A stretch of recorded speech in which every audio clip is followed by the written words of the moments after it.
Hey dear students, welcome to Ardent Flash series.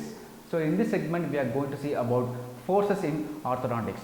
So we have three different types of forces such as continuous force, interrupted force and intermittent force. What is a continuous force?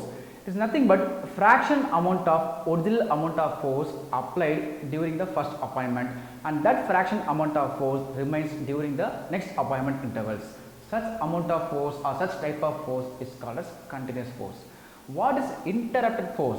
The force level declines to zero between the appointment intervals. When in case of interrupted force, the decline in force is going to be gradual manner. Then what is intermittent force?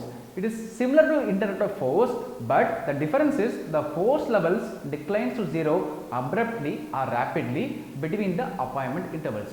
So this is the main difference between interrupted and intermittent force.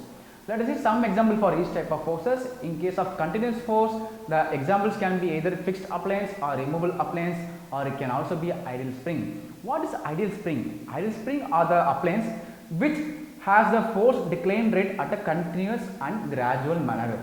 Whereas in case of removable appliance, we have so many appliances which when activated, the part or fraction amount of force that is going to remain between the appointment intervals.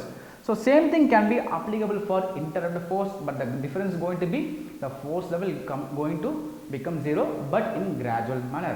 Then in case of intermittent force, any appliances that are under the control of patient or any patient activated appliances comes under intermittent force. So for example, if we are giving orthopedic appliance such as headgear or face mask to the patient, so when they wear the appliance, the force level rises up to 350 grams approximately, and the duration of headgear is going to be 10 to 12 hours per day. So at the 12th hour, when the patient removes the appliance, the force level going to become zero from 250 or 350 grams. So the decline rate is rapid in case of intermittent force.